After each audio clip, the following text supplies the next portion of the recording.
So we've just come down to Epple Bay in Kent, just to go down to some razor clam beds. This is a really nice big spring low tide.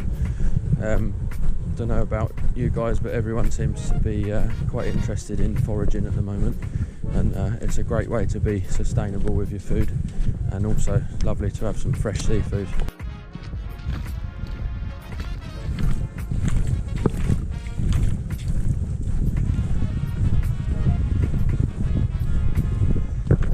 As you can see, it's a lovely big low tide, nice big flat beach.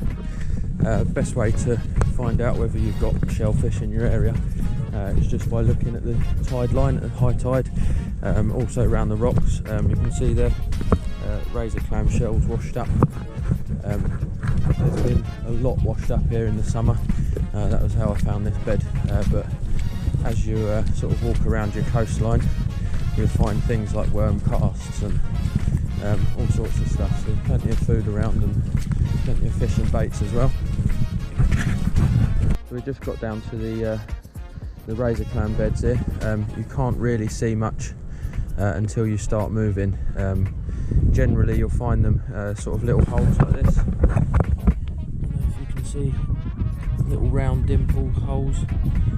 Quite hard to see on the GoPro, but what I will do is, as I start walking across, you might see some of the squirts. See them? That's all razor clams, so nice big bed here. All you need to be doing the job, nice bit of table salt and a bucket just to put them in. That's all you need. So nice and easy, anyone can do it. We'll salt up a few of these holes and just see if we can get a squirt out of them.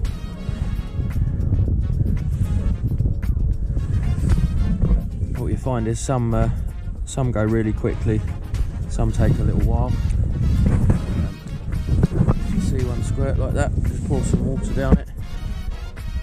Hopefully you see some more come out. Nice hole there, see that one?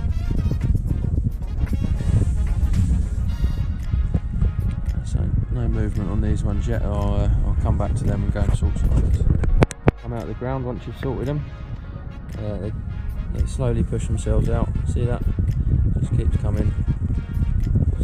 Once you grab hold of them, just slowly pull them out, and then you've got nice razor clam. You can see it coming out there. I'll do that for a little while. Found a couple close by to each other this side. See how it's coming out now.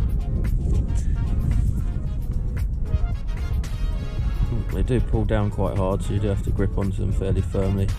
Just be careful how you pull them out, because you don't want to pull the foot off. You can see there's a decent size on that one. See some more coming out there. A little bit small, that one, so we'll put that one back in. Hopefully it'll go back down. That one's a bit better size, a bit thicker. So what will happen is you get some that react straight away and some that don't react for quite a while. You go back to the sort of areas that you've sorted and you'll find those ones quite often sticking out the ground. That one's a little bit small again, so just leave him there, he'll find his way back in.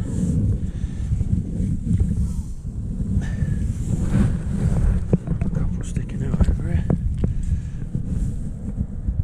That one's a bit small as well, so we'll leave that one. They do find their way back into the ground. They just use their foot and sort of bury themselves down into the sand like they do when the tide's up. So the GoPro ran out of battery as per usual. Just going across sort of the land that I've salted already. There's still the odd one popping up from sorting them about half an hour ago, so just pays to keep going back and checking. There's one on the floor there. I'm going to bucket, so you can see there we've got a good few in the bucket, so that'll be a nice dinner. So we're just on the way back to the car now. You can see completely pitch black. Nice, oh, camera won't focus. View across Margate there in Westgate. Tide definitely produced. There's plenty of razor clam beds down there. Quite a lot more to be had, or run out of salt again. But just shows you you do need to take quite a lot of salt with you, dependent on where you live. Down the West Country is not as bad. They do tend to have quite a bigger stamp of razor clam down there. It's probably double the length of a lot of ours. But a legal size is 100 mil around our area. I'm not too sure what it is down the West Country, seeing as they do get the bigger clams down there. But yeah, I've gone through 2 whole table salts tonight, but I do have about probably 1.5 kilos maybe of razors, so there's a nice meal in there for 2 people. Maybe a little bit more in the freezer for a bit of fishing bait. But I do tend to find that freezing them softens the meat up as well, so if you give them a good freeze beforehand, and then once you take them out of the freezer, I'll do a preparation video maybe next week when we're having them for dinner. Just show you how to use them. You can make nice clam chowder out of them as well, but I've not actually taken myself to doing that yet. So just to prove that it's always worth going out at night just to see what's around on the coastline, just get yourself a decent head torch and a decent pair of boots. Make sure you're not slipping on the rocks, but as you're walking around you find all sorts of little critters. There's a little shore crab there. He's probably out and about having a look for some food. He'll bury himself back in the sand at some point. You can see he's doing it now. So you see as well, as I'm walking across this seaweed, there's an awful lot of plastic waste around here. Just little bits and pieces, tops of cartons, straws. Just a bit depressing sometimes when you see the amount of rubbish on our coastlines that get washed up. Does definitely pay to look after our coastline. The plastic forks there. Definitely need to stop using single-use plastics around the world, not just UK. Yeah, just sometimes when I come down, it's nice to have a little bit of a litter pick as well while you're foraging around. Sometimes when I'm fishing on the rocks as well, if I'm not getting many bites, I'll have a walk round and have a look for some of the rubbish and clear it out. Just do every little bit that you can. It's quite satisfying as well, especially when you do get a day where you have a couple of good fish caught or have a good foraging day. You know that you've done your bit to try and help keep the coastline